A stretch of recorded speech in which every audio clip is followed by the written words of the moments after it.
Coming in at number 10 is Calendar Man. Julian Gregory Day, whose name is a pun on the Julian and Gregorian calendars, has an obsession with dates, committing crimes that always have a relationship to the date that they are committed on, usually covering the major holidays. Like most of the messed up members of the Batman's rogue gallery, Calendar Man had a rough childhood. His parents neglected him, which almost resulted in his death from days of exposure, which in turn resulted in his complete psychotic break, an obsession with days and holidays. First appearing in Detective Comics number 259 in September of 1958, Calendar Man was a bit sillier, using different costumes to commit crimes based on the days of the calendar, like dressing up as an Indian magician representing the monsoon season. But after the Crisis on Infinite Earths, Calendar Man was barely used and instead got a great revamp by writer Jeff Loeb, Batman The Long Halloween. In this new version, Calendar Man was institutionalized in Arkham Asylum and was deemed as an insane, ruthless criminal with abbreviations of the months tattooed around his head in a circle with no silly costumes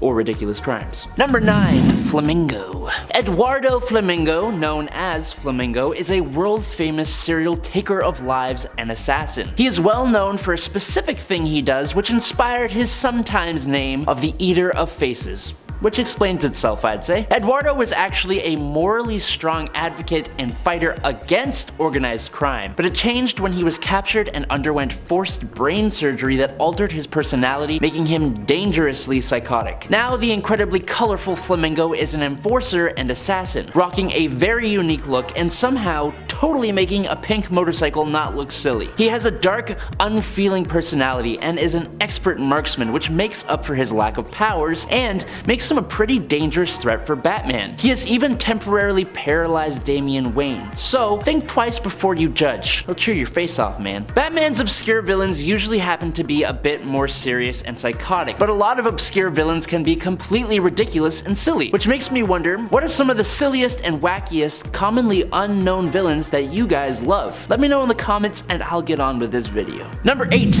Humpty Dumpty. With his house being demolished, his dog being run over, and his parents being crushed by a Christmas tree on Christmas, things weren't too great for Humphrey Dumpler. He was mistreated by his grandmother, who he was forced to live with, and because of his appearance and mental capacity, he was bullied. Of all things, the last straw for Humphrey was missing a subway train. Humphrey was obsessed with fixing things, and since the missing of the train, he started going out late at night to disassemble and reassemble mechanical devices which had upset him in some way. But since he wasn't very intelligent and all the info he got was from books, the things he fixed actually caused a lot of accidents. The first was the same train he missed, which then crashed. Now going by Humpty Dumpty, he was tracked down by Batgirl, who dislocated her shoulder, saving him. Humpty Dumpty fixed her shoulder, but then also revealed that he had evolved from disassembling devices to disassembling and reassembling people. Namely his grandmother, who he believed had to have been broken and in need of repair. So he took her apart,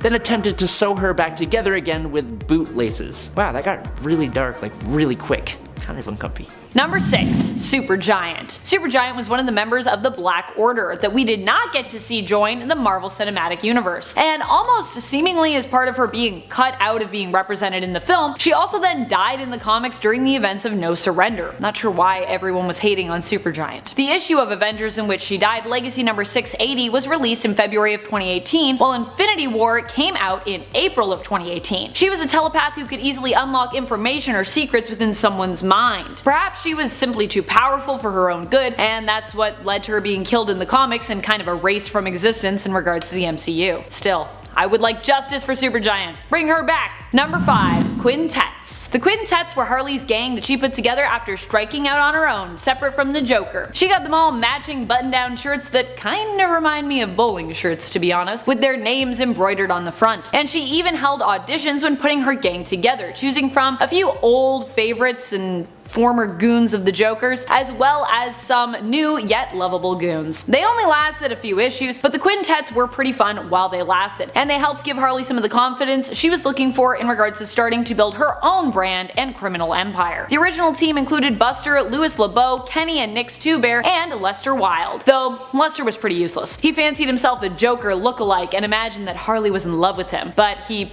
died on the team's very first mission. He also had literally no skills. Number 4. Gustav Hoffman. Gustav Hoffman was a scientist who originally was in Adolf Hitler and Red Skull's employ. However, he found himself kidnapped and forced to work for Dr. Doom later on in his life. Surprisingly, he actually found a lot of joy in his work as one of Doom's minions. Unfortunately, he didn't last too long. When the Fantastic Four infiltrated Doom's castle, Victor sent Gustav after them. Gustav took a flamethrower for the job, thinking it would be the best weapon against the heroic team. Dr. Doom, however, disagreed, worried for his priceless artwork which hung in the castle. In response to Gustav's poor choice, Doom killed him using a sonic device, and oddly enough actually ended up letting the FF go just immediately after that. Gustav was survived by his brother Gert, who then took his place as Doom's new mad scientist minion. I feel like that would be an awkward conversation. Your brother, I just killed him. Do you want to become my new mad scientist minion? I'd be like, no, I'm not. No, I don't want to die. Number 3. Lord Deathman. The Japanese crime boss known as Lord Deathman has battled Batman both in American comics and in Japanese manga, using his powers to seemingly overcome death itself, able to rise from the grave no matter what his injury is. In his first appearance in Batman number 180 in May 1966, he passed away 3 times using a yogi technique to appear dead before the final conflict, which saw him get struck by lightning and actually pass away. But since then, he has actually gained the real power to come back from the dead, but at the cost of having a bare bones skull for a head. His regenerative abilities are so powerful that his blood is used to create the infamous Lazarus pits that Ra's al Ghul uses to stay young and immortal. One of the first ways Batman defeated Lord Death with his new powers is honestly a little out of character for the Crusader. He threw Lord Deathman off a building into the path of an armored car, which took the criminal down just long enough for Catwoman to lock him in a safe, and then he was shot into space. And he still came back. Number 2. The Condiment King. I think at this point, Condiment King is a little more well known, just because of how ridiculous he is. He first appeared in the DC animated universe as Buddy Standler, who was a comedian manipulated by the Joker into being a Batman villain. He became an even bigger joke of a character when he was introduced to the DC comics as Mitchell Mayo. No, I am not joking, yes, that is his actual name. No one really takes Condiment King that seriously, and I can understand why, although it should be noted that he can totally stain your clothes, and if you're allergic to any of the condiments he fires out of his ketchup, barbecue sauce, and mustard guns, then he can be quite dangerous. What I'm most curious of is the quality of his short-lived restaurant when he temporarily went legit. Could you imagine if he couldn't even get food right? That would just suck. Number 1. Johnny Karaoke. I actually couldn't find a page for Johnny Karaoke on the DC wiki, so that should tell you just how obscure this guy actually is. Johnny Karaoke is a Yakuza loan shark who has the odd knack of singing into his microphone as he is committing his crimes. A microphone whose stand doubles as a sword that he will pull out on you when you let your guard down from laughing at him. On top of his odd singing career, Johnny leads a little gang known as the Geisha Girls. That's spelled Grrls, like girls. Very, very fear-inspiring. Maybe not the most intimidating of Batman's villains, not at all really, but this villain is honestly just too interesting to stay buried for too long. I'm personally advocating for the big screen debut of Johnny Karaoke, and it better be comic book accurate. Number 10. Dextar. For those not familiar with Dextar, get ready because this little furball might be one of my favorite lanterns, at least my favorite red lantern. Dextar was originally named Dexter and was just your average house cat. One day, however, his owner was brutally murdered and he himself was tossed into a bag and into a river. Dexter was of course frightened and sad, but he also found within himself a fierce rage, an anger so intense that Atrocitus felt his rage and reached out to him, offering him a place among the Red Lanterns. That day, Dexter became the ferocious space kitty known as Dextar. While he has since become his own character, originally he was very much the sidekick of his beloved mentor, Atrocitus. Number 9. Hope Taya. You might be familiar with Lex Luthor's sidekicks Mercy Graves, but did you know he also had another bodyguard and sidekick as well? Her name was Hope Taya. Hope was first introduced in Adventures of Superman issue 573. When Lex became president of the United States, however, and failed to prevent an invasion, she decided to turn against him. When he realized that Hope was the leak and had told some shady stories about him to the Daily Planet, Lex Luthor had her secretly kidnapped and imprisoned. He tortured her and lobotomized her before Superman could manage to rescue her. Number 8. Black Swan. Black Swan is Yabit Turu, an alien from the alternate Earth of 1365. After being manipulated by Rabba Malal, known to her as the Great Destroyer, Black Swan set out to regrow her family, carrying with her their DNA and brain scans in order to do so. As she looked for a new world to rebuild her life on, she ended up on the Earth of Reality 616, attempting to convince others to destroy their Earths in order to avoid the disaster that was the incursion of worlds. Following the events on Battleworld and the whole rebuilding of Earth 616 and the multiverse, Black Swan found herself allied with Hela, who at the time was working with Thanos. From there, she ended up joining the Black Order, which would later be reformed. At number 7 is Typeface. This guy really confuses me because although his name is ridiculous and he doesn't actually have any powers at all, he still shows up a decent amount in various comics. First appearing in the year 2000, Gordon Thomas is radicalized after he returns from the Vietnam War and his wife immediately leaves him, taking their child with her. He then becomes a sign maker and goes off to be a criminal with letters drawn on his face. And he actually defeats Spider-Man during their first encounter by throwing letters at him,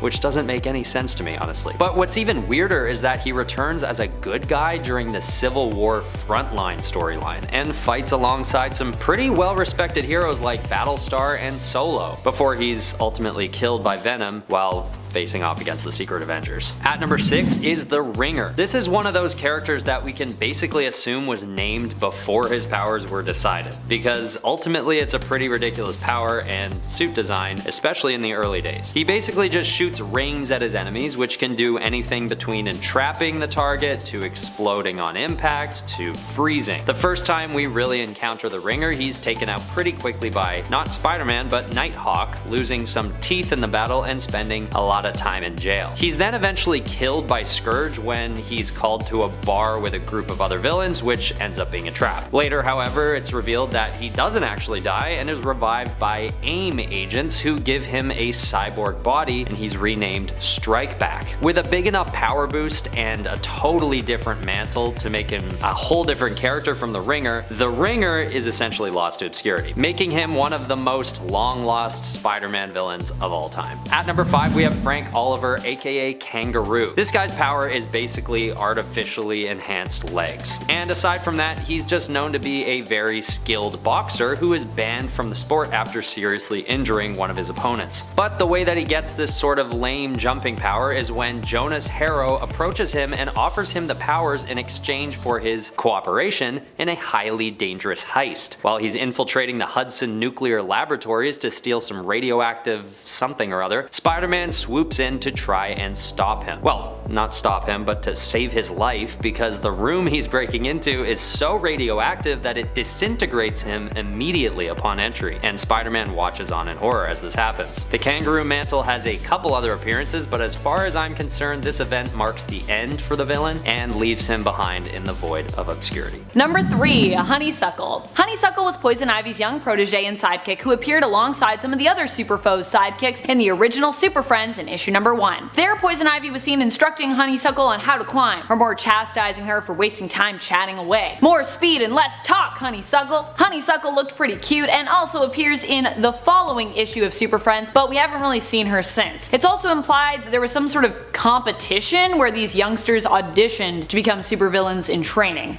Bizarre. When I grow up, I want to be a supervillain too. Actually, that is true. I do want to be a supervillain. I would love to be Poison Ivy's protege. Number 2. Nasty Boys. People may remember the Marauders. It's hard not to, considering that they were the ones responsible behind the death of so many Morlocks. Poor Morlocks. And now, of course, the Marauders name has been redeemed by Captain Kate's new team of Marauders, who travel about working for the Hellfire Trading Company and freeing oppressed mutants around the world, helping them travel safely to the mutant nation of Krakoa. But while everyone has been talking about the Marauders on and on, Mr. Sinister decided afterward to create a new villainous sidekick gang, the Nasty Boys. Oh my! That's how I always read Sinister, by the way, in my head. I read him as like this hoity-toity, overly extravagant British man. That's my Nathaniel Essex. The Nasty Boys only lasted a few issues, but goodness, what a name and what a team. The team made their last appearance in Uncanny X-Men from 2019, not to be confused with the 2019 X-Men series. There's Uncanny X-Men and then there's X-Men. I know, it's confusing. We have X-Men 2019, Uncanny X-Men 2019, but they're separate. But the Nasty Boys were actually a product of the 90s. I mean, with a name like that, are you surprised? Number 1. Gaggy. Despite only appearing in a few issues, Gaggy quickly became a fan favorite. He first appeared in Batman issue 186 as the Joker's sidekick. Gaggy was a short entertainer and comedian that the Joker mainly kept around for, well, entertainment. However, despite how entertaining Gaggy was, he was not as useful as some of Joker's other henchmen, and ended up being replaced by Harley Quinn, who was also known for being Joker's girlfriend. Jealous of Harley, it was later revealed in Gotham City Sirens that Gaggy actually attempted to get rid of her, seeking revenge on the sidekick that had replaced him, but ultimately he failed, due to the interference of the other Sirens, Catwoman, and Poison Ivy. Gaggy's full name is Gagsworth A. Gagsworthy, and he recently reappeared once more in The Three Jokers book number 1, proving that although he may be lesser known, he has not been forgotten. But in at number 10 is Microwave Man. Punch-proof, bulletproof, and capture-proof. That's him, the Microwave Man. Louis Paget has the honor of being the first actually superpowered villain to ever appear in DC Comics. Louis gained microwave-based abilities through some scientific experimentation, allowing him to absorb microwaves and alter them, which he used to rob banks. His experiments attracted the attention of aliens though, who invited him to see the galaxy with them,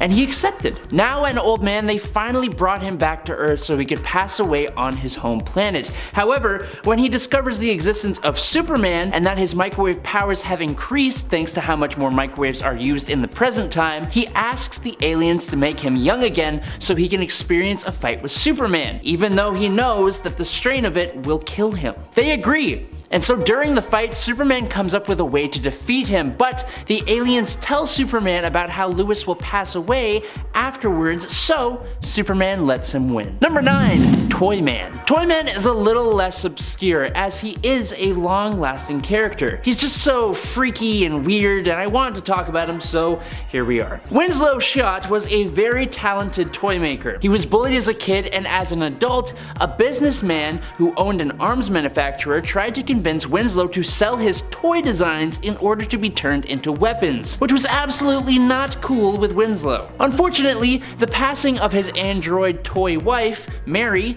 forced his hand and he had to sell out. He took revenge on the businessman though with an exploding teddy bear, and thus the Toyman was born. He can go from a goofy mad scientist to a psychologically disturbed tragic figure in his stories. The worst part is every time he attempts to salvage his reputation and do something good, something tragic usually drives him further into darkness. Number 8. Manchester Black. Technically, Manchester Black is supposed to be an anti-hero, apparently, but like almost everything he's done feels like a villain kind of thing to me, I don't know. Manchester Black is actually a pretty strong telepath and telekinetic, and he did kind of horrible things with this power. Like on New Earth, he ended up revealing Superman's secret identity to all of the villains and even made Superman think that Black had taken the life of Lois Lane in an attempt to make Superman break his oath and kill Black, which didn't work. On Prime Earth, he discovered Superman's secret identity, made some aliens become the Kent's neighbors in Hamilton County,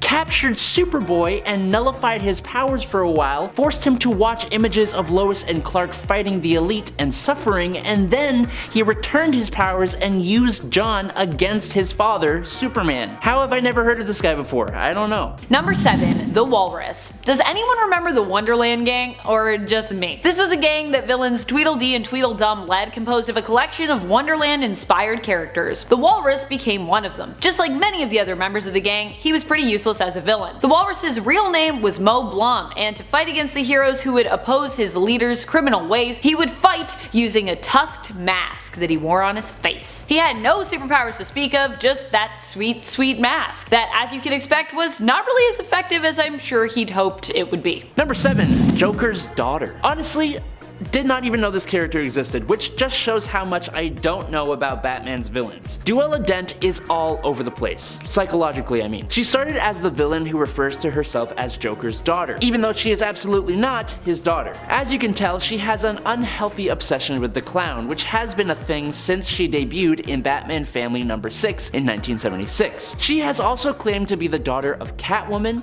Scarecrow, Riddler, and Penguin. She deduced Robin's identity, and he in turn revealed that she was Duella Dent, and that it was believed that she was actually Two-Face's daughter, which also isn't true as she is actually from Earth 3 and her father was Jokester, with her mother being Evelyn Dent, Earth 3's Three-Face. Despite not being Joker's child, Duella proves herself worthy of the title. She uses equipment that is very similar to the Joker's usual flair, and more recently she has been rewritten as almost completely bonkers, which is especially evident after the Clown Prince's seeming demise. Also, before 2011, she was on the Teen Titans as Harlequin for a while. Number 6. Cornelius Sterk. Cornelius Sterk is one of those villains that you don't hear much about, but is one of the more gruesome and terrifying members of Batman's rogue gallery. Sterk suffers from delusions which make him believe that he requires the nutrients of a human heart in order to stay alive, and not just any heart. Specifically, Cornelius believes that the heart is the most nutritious when it is full of norepinephrine, a natural hormone that secretes when a person is terrified, as well as adrenaline. So he uses his unexplained psionic ability to mentally make people perceive him as someone else, which, other than allowing him to break out of Arkham Asylum, also allowed him to get close to his victims and then completely terrify them in the most insane ways before he quickly ends them and partakes in a nice old hearty meal, literally. I think the interesting thing about Sterk is that he is actually really effective at what he does, being able to evade Batman and even render him unconscious on one occasion. Number 5. Maxie Zeus. I had a really cool history professor in high school who specifically taught classics, which is Greek and Roman history. Super cool guy, but I'm just imagining him becoming a Gotham crime lord. He was an awesome person, so I just can't see it, but luckily in DC Comics we have Maxie Zeus, a former history teacher. Following the loss of his wife, Maxie Zeus started to suffer from delusions that he was the actual human reincarnation of the god Zeus. Using his genius level intellect, he became a Gotham City crime lord, establishing himself and his group of followers. Cultists. Mobsters. I don't really know. He had a short-lived battle against Batman, and he has been pretty much locked up at Arkham ever since, occasionally breaking out. Most recently though, his randomly super strong and ripped body was used to revive Deacon Blackfire, but this didn't last very long, so it doesn't really matter. Number 4. Colonel Sulfur. This Denny O'Neil created villain from the 70s is an espionage expert with a weaponized artificial hand, a tool he has used to commit very espionage type crimes. He's very Bond villainy if we're being honest. Colonel Sulfur has a strange sunlight fixation though, meaning he only allows himself to act on his violent urges in the quote, morning's earliest minutes, which is one hell of a specific yet very obscure time frame for criminal activity. He did actually prove to be a bit more of a threat when he joined the Army of Crime. When the Army of Crime's activities were challenged by Batman and Superman, Sulfur used an alien weapon to trap Superman and Batman in a timeless dimension. Sulfur then used stolen weapons to take over Gotham City, but as you may suspect, he was soon stopped by Batman and Superman, who had escaped from the timeless dimension. These things happen. Sorry, dude. Number 3. Charlie Chainsaws. He's a real guy. He's about as ridiculous as he sounds, but also about as terrifying as he sounds too. Charlie Chainsaws appears in Wolverine Weapon X, where he's one of Dr. Rotwell's patients in later experiments. Charlie Chainsaws was locked up in the Dunwich Sanatorium because he liked killing people with chainsaws. To make him even more deadly, Rotwell decided to therefore give him chainsaws for hands. This didn't make him a very quiet or tactile killer, but it did make him a very bloody one. Eventually, Wolverine would escape the sanatorium, but so would Dr. Rotwell and his beloved experiment, Charlie Chainsaws. Number 2. Spore. Spore was apparently a super ancient evil that was created by the Deviants way back as a weapon to be used against the Eternals. However, Spore didn't just do harm to Eternals, but kinda to all living things it came in contact with. As such, Spore was condemned by the Celestials and killed, or at least defeated, long ago. Or so they thought. While destroyed, Spore lived on in the soil where he was defeated. Eventually, through this soil, he was able to return through substances that were grown in it, and used for experimentation on people like Roughhouse. In fact, Roughhouse ended up infected and had to be saved later on by Wolverine as a result. Wolverine and his mutant friend Bandera ended up fighting against Spore with some help from the people of Tierra Verde and Sister Salvation, who possibly herself was a mutant, although we're a little unclear on that. While defeated, a small piece of Spore would apparently survive, having resurfaced this summer somewhat randomly in an Iron Man comic. apparently that happened. Number 1. Snow Queen. Snow Queen is someone who I initially thought was going to be revealed as Emma Frost when I first read about her, based on her appearance in issue number 24 of Wolverine from the 1990s. I mean, she kind of looks like Emma Frost, right? Like, I read it and I was like, is that Emma Frost? And then I was like, no, this is totally different character, Snow Queen. And yet, she is not Emma Frost. She is her own character who just happens to share a bit of a resemblance to Emma. Her real name is actually Bridget Leahy, and she has powers that allow her to create kind of like TV static, but in your brain. They're described as being telepathic snow powers. They basically make your mind foggy and make it hard for you to focus if you happen to be within range of her power. She did not last very long, dying in the same issue she first appeared in. So that's the end of Snow Queen. For now. Number 10. The S-Men. Red Skull, being the dastardly devil he is, made some backup plans in the case of his eventual demise. One such plan was a clone of himself who would come back in the modern era. Okay, side note, why do villains do this, making clones of themselves? The individual villain still kind of passes away, so if they move their consciousness or something, that kind of makes sense, but I don't get why this is a thing. But I'm pretty sure this clone isn't even like that. I'm gonna make myself upset, so let's just continue. Basically, waking up in this new modern world with mutants and all that jazz, this new Red Skull decided that he was going to dig up the body of Professor X and steal some of his brain, granting himself some telepathy, and as an antithesis to the X-Men, he created the S-Men. Yes, very creative. This was a group of individuals that the Red Skull had empowered using crazy mad science and magic. Almost all of them were pretty quickly taken out of existence by Magneto when this Red Skull tried to make a camp to exterminate mutants. Bad move, buddy. Bad move. Number 9. Zodiac Cartel. Honestly, it's a pretty cool idea for a group.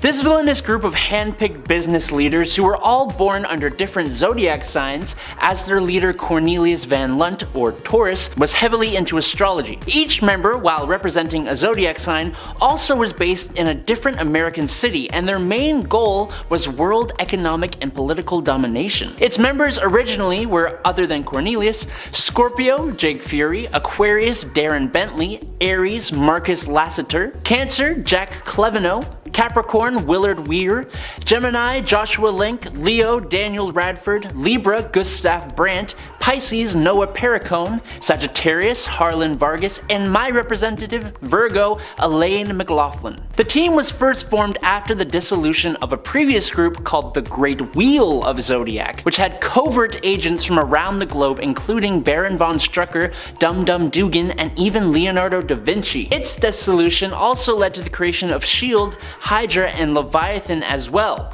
so you could definitely say it was important and somehow still relatively obscure. Number 8. Headmen. Sometimes it takes the smallest of things to bring people together, and while that may sound like an extremely beautiful sentiment, I'm saying it in relation to the villainous team known as the Headmen, who it seems came together because each of their powers revolves around their heads in one way or another, and it's honestly kind of unsettling in my opinion. Bonded together through their heads, these scientists sought out world domination, bringing them into conflict with the Defenders, She-Hulk, and Spider-Man. This quartet consisted of Arthur Nagin, their leader, who had his head transplanted onto the body of a gorilla, Ruby Thursday, who replaced her own head with an organic computer capable of changing shape, Gerald Morgan, aka Shrunken Bones, accidentally shrank his own skeleton, including his skull, so he basically has really baggy skin, and Chandu the Mystic's head has been transplanted by Nagin onto a number of different bodies throughout his time, making him quite versatile. Number 7. Circus of Crime. Fritz Tybalt, then manager and ringmaster of a small Austrian circus, became active in the Axis powers during World War II. He was asked by German intelligence to take his circus to the United States of America to give performances in major cities while actually using his circus members' powers and talents in order to take out government officials. Fritz Tybalt's evil Circus of Crime consisted of Omir the Snake Charmer, Tommy Thumb, the Trapeze Trio, and Zandow the Strongman. However, Tybalt, who came to be known as the Ringmaster of Death, was captured by Captain America. But fast forward, and the Circus of Crime's new MO was giving a performance to a large audience. Then the ringmaster would use the powerful mind control device in his hat to put the audience into a trance. The circus members then robbed the audience, who would remember nothing about the thefts when the ringmaster released them from the trance, and the performance continued. This criminal circus fought the Hulk, Spider-Man, the Hawkeyes, the Avengers, and others. Number 6. The UFOs. These villains and their cleverly chosen team names. UFOs, like UFOs, because they got their powers in space.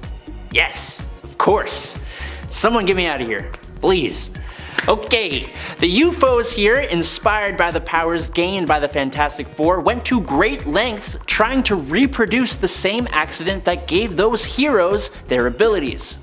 The attempt succeeded, but they were interrupted by Bruce Banner, who discovered their ground control facility and was able to bring the shuttle down, because he thought it had been exposed to the cosmic radiation by accident. They were none too happy, as they thought they could have been made even stronger if he had not interfered, and they displayed their newfound powers in a frankly pretty awesome fight with the Incredible Hulk, even if they lost. Vapor has the ability to alter her form into any known gas. Vector gained the power of telekinesis from cosmic rays. X-Ray has been permanently transformed into a living energy field with the power to expel forms of heavy radiation capable of hurting even the Hulk. Ironclad has been permanently transformed into organic metal steel. He has superhuman strength, durability, and the ability to decrease or increase his own weight. His fight with the Hulk literally shook the universe, which is super cool. You should probably check him out. Number 5. The Frightful Four. A second group inspired by the Fantastic Four. Yes, the Frightful Four also did not come up with a very clever name. The Wizard, the Sandman, and Paste Pot Pete, who all regularly did battle with the Human Torch and were defeated by him around the same time, realized that they all had unique powers and a mutual disdain for the Fantastic Four. The Wizard suggested that they form a group that would be the evil counterparts to the Fantastic Four.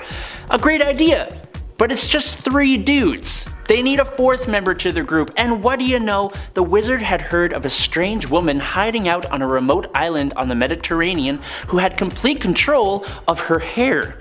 Traveling there, the Wizard convinced Madame Medusa to join their ranks.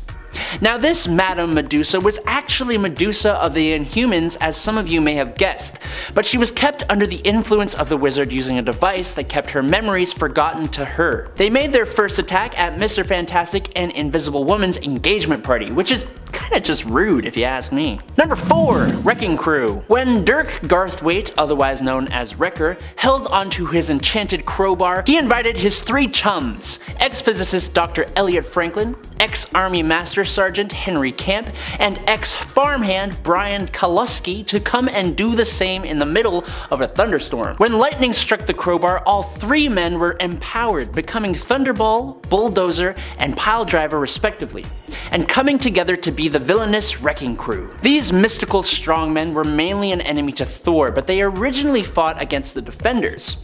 This group has actually been around for a pretty long time and have battled many a superhero. The Fantastic Four, Avengers, Omega Flight, Spider-Man, the Thunderbolts, and even got into a fight between the Marvel and DC universes. Number 3. Titano. Maybe it's just me, but I noticed a lot of villains from DC Comics happen to be apes. I read a lot of comics, it's kind of part of this job, but I have never fully understood why DC specifically has a majority of ape-based supervillains. Titano, though, is one of the more interesting ones. As a chimpanzee in a space program, he got bombarded with cosmic radiation that made him grow to an absolutely ridiculous size, go rampaging in Metropolis, and for some reason, he can now shoot beams of green kryptonite radiation out of his eyes. It's a perfect ability to use against Superman, which is crazy how that works, I don't know. The kicker for me though is how Superman defeats Titano by throwing him back in time to let the dinosaurs just deal with this massive ape. Number 2. Mr. Zed, or Mr. Z, whichever you prefer. Now, I'd be lying if I said the concept for Mr. Zed wasn't at least somewhat cool. His whole shtick is being immortal and traveling through time to trap famous people throughout history in a crystal that sits on top of his walking cane. Now, Superman, being one of the most popular and important heroes, obviously meant there was going to be at least an attempt to get inside that crystal. Unfortunately for Mr. Zed,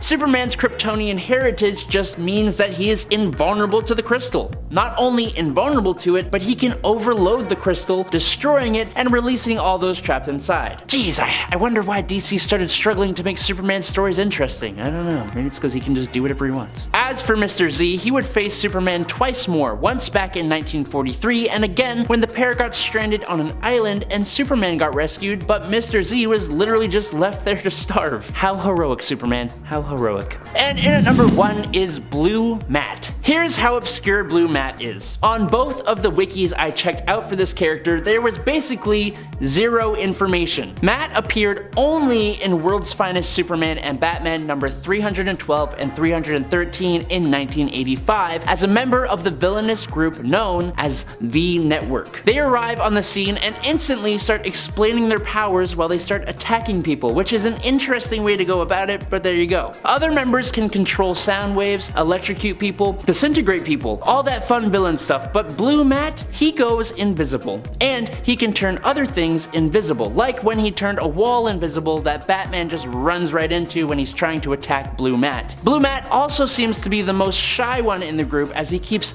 umming and ahhing whenever he talks, which is honestly kind of adorable, I can't lie. Number 10, General Koi. General Koi is the criminal uncle of Jean Koi Man, aka mutant hero and New Mutants and former X-Men member Karma. He was pitted against Wolverine under the guise of Patch in Madripoor as a result of Logan allying himself with Koi's rival, the still criminal but more respectable Tiger. And friends, before we move on to this next spot, if you are loving what we do here at Top 10 Nerd, please go check out our newest channel, Most Amazing Top 10 Anime. You're not gonna want to miss it. Number 9, Romulus. Romulus is an often forgotten villain, although some of you may occasionally remember that he exists. He claimed to be super old and to have originated from a lupine tribe who were descended from dogs or wolves as opposed to apes. He's also claimed to have been a Roman emperor, but it's more than likely that neither are true, since both claims were tied to his connection to the lupines, which he later stated, never existed but were a lie he told to distract Wolverine. This pretty much sums up most of what Romulus was presented as. A greater than life villain with all these powers and motives to destroy Wolverine and ties to the foundation of Weapon X, but without any real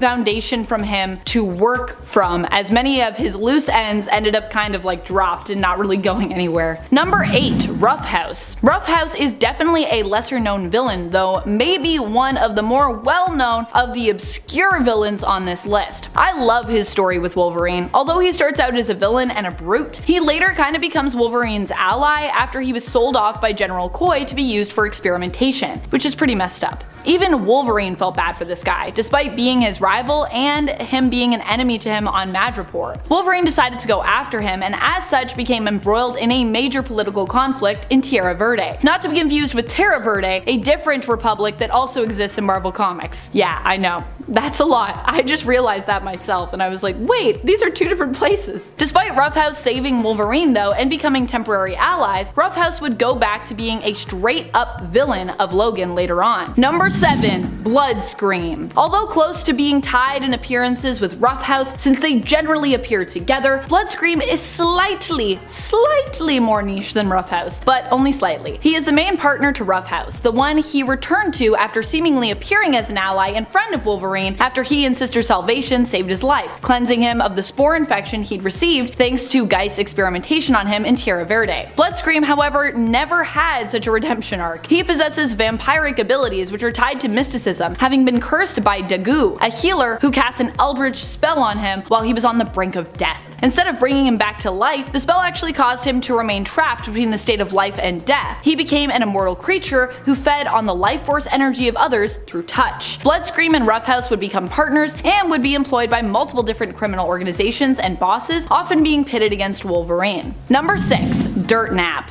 Dirtnap is a weird character, but one who kind of has a beautiful story. Dirtnap originally appeared as one of Genesis's Dark Riders, Tyler Dayspring's Genesis, just to be clear. Dirtnap was a mutant who had an ability where he could absorb beings into himself, thereby adopting their form. However, you would know it was Dirtnap because of a red smiley face that would often appear somewhere on him, usually on his clothes or, on his body while in that form. While fleeing from Wolverine, however, who he'd been going up against at the behest of Genesis to try and capture, he absorbed a rat and kind of became stuck or otherwise just preferred this form, keeping it. Dirtnap would later on actually end up joining the X-Men, befriending Generation X, and even sacrifice his own life to protect them. However, we are now in the time of mutant resurrection, and more recently in the 2022 series of Marauders in issue number 6, Dirtnap was actually spotted spying on Lockheed, who was in turn spying on villain Brimstone Love's Theater of Pain. When Dirtnap had turned good, his smiley face had actually changed to yellow, but when we recently spotted him, his smiley was back to red. So what does that mean? Seems like he's evil again. Number 5, the Red Right Hand. The Red Right Hand was an organization that was brought together by one thing each member shared in common: their hatred of Wolverine. This is because in some way, as each member saw it, Wolverine was to blame for some great misfortune that had befallen them. The Red Right Hand, however, acknowledged that Wolverine was unkillable, basically thanks to his healing factor, so they came up with a better plan in regards of how to best deal with him. Their plan was to send his soul to hell for all of eternity, trapping him there. The Red Right Hand allied themselves with Daken and Mystique to enact their plan. However, Mystique would later turn on them when she found out all the details that their plan entailed, and thought even for her it was pretty awful. In the end, although they didn't trap Wolverine's soul in hell for all of eternity, their plan did succeed. And even worse, they were left with their final say, as they took their own lives rather than surrender to Wolverine or allow him to get revenge by killing them. Number 4, the Mongrels. The Mongrels were a team assembled by the Red Right Hand to seemingly take out Wolverine. They were brought together by and trained by none other than Daken, the son of Wolverine, who now goes by the name given to him by his adoptive parents, Akihiro. Daken trained the Mongrels, but never really expected them to succeed in defeating Wolverine. This is because it was all part of the Red Right Hand's master plan that they lose, or well,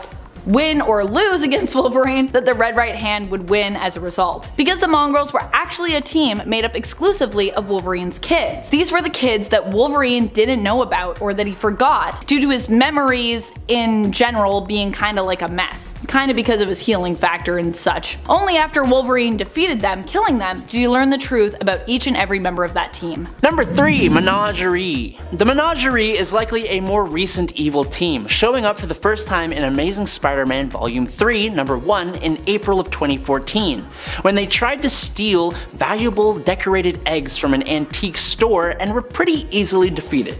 So from the get-go, the impressive feats are on the lower side of the list, if you know what I'm saying.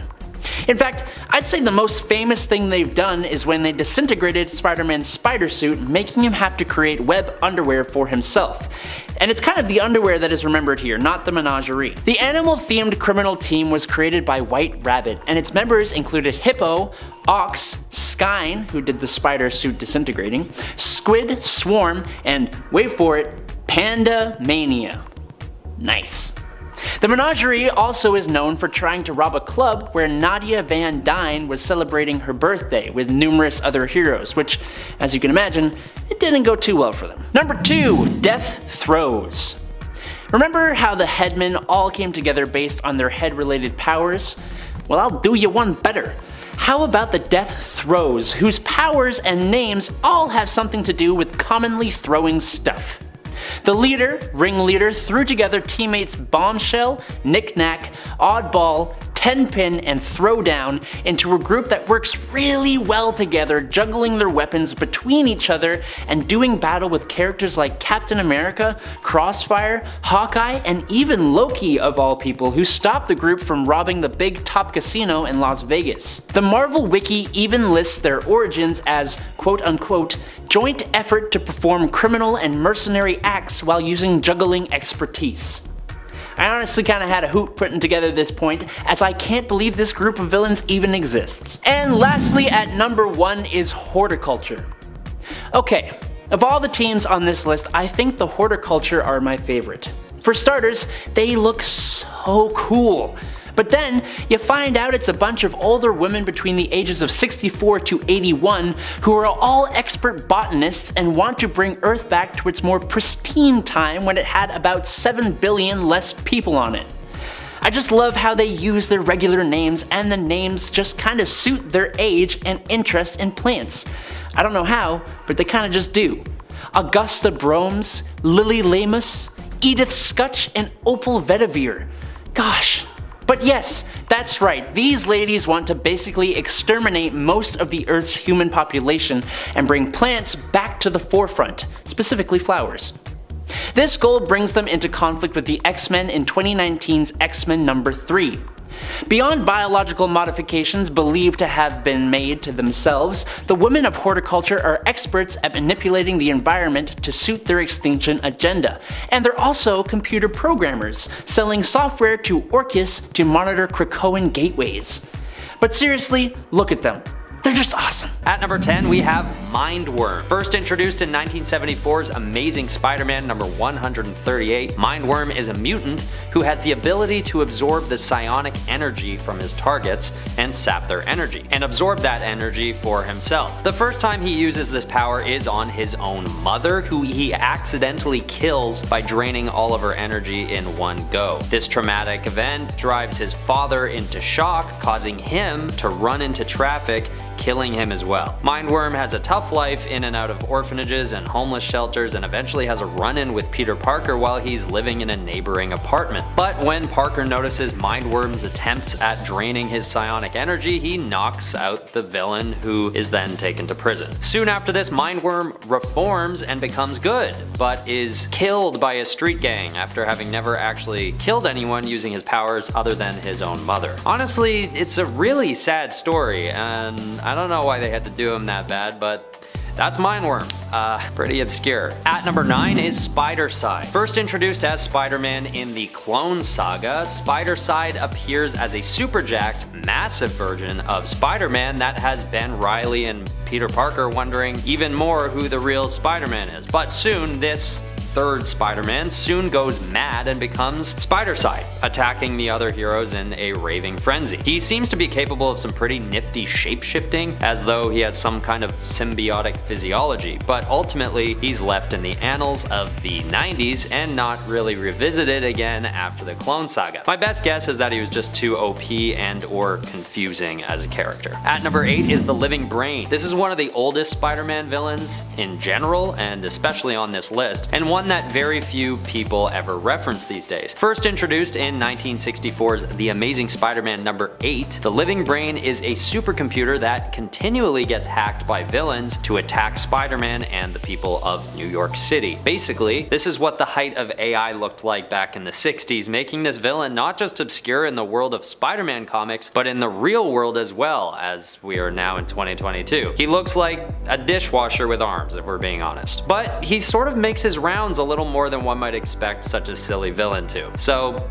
I held him back on the list a little bit. Number 7. Master Jailer. Master Jailer became a character in a time when DC was struggling to find stories for the Man of Steel. It's kind of hard when you have a character that can pretty much do anything he wants to. So for Carl Draper, he made a fortune creating foolproof containment units for maximum security prisons. He started to become a villain, however, when he decided to create a containment unit for the strongest superhero on Earth, Superman. Didn't really go too well for him though, but his real power emerged when, thanks to that Manchester Black guy, Master Jailer learned Superman's true identity. In the newer continuity, this guy only lasted a real-world month after he joined the Suicide Squad and used his abilities to contain an explosion, which ended his life. Number 6. Silver Banshee. Siobhan McDougal comes from an old Irish family whose firstborn members are cursed with the powers of these Silver Banshees. When her father passed away and she was next in line, her uncle and brother opposed her, not wanting a woman to lead the clan, which kinda sucks.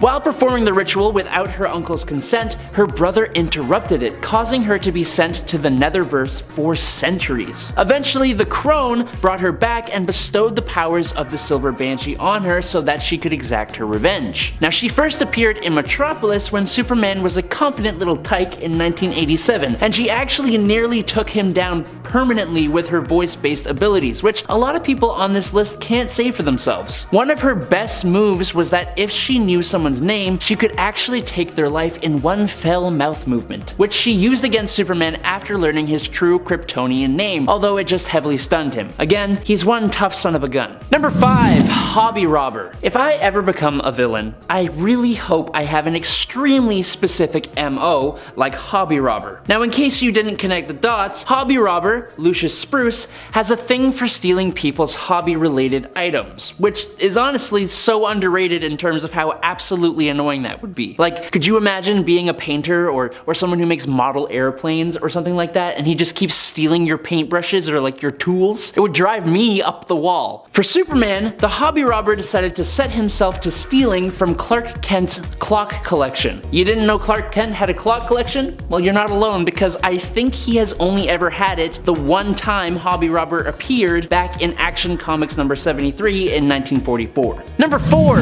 The Dummy. While the villain known as the Dummy was technically a vigilante villain, he has gone up against the Man of Steel himself, although extremely unsuccessfully, which shouldn't be surprising as the Dummy is either a very small man or a wooden ventriloquist dummy brought to life, who wields a walking stick that can fire a force beam and is really smart, which I feel like is untrue given the fact that he has tried to take on the Man of Steel while being 3'1". But hey, he had the courage to try his best, which is still something, so I can, The Dummy first appeared in Leading Comics number 1 in December 1941, and the best thing about this character is the fact that we actually don't know if he is or isn't an actual ventriloquist dummy. At number 3, we have Big Wheel. Originally taken on by Jackson Wheel, the mantle of Big Wheel is started when he owes money to Rocket Racer, who continues to hound him for payment. So he decides to have an enormous, extremely durable wheel crafted, which is outfitted with machine guns and can be commandeered by a driver. But his first big attack on Rocket Racer goes wrong, and Spider-Man just kind of watches it all go down. Basically, it ends in Big Wheel careening into the Hudson River. But he survives because the wheel is airtight, so he had that covered. Later, Big Wheel reforms himself and even teams up with Spider-Man at one point. Honestly, he's actually somewhere between obscure and quite prevalent depending on how you look at his legacy, because even though he seldom ever appeared in the Spider-Man comics, he has gone down as one of the most enjoyed obscure villains among Spider-Man fans. Okay, coming in at number 2 is Hypno Hustler. This guy is first introduced in 1978 and has a pretty short shelf life, like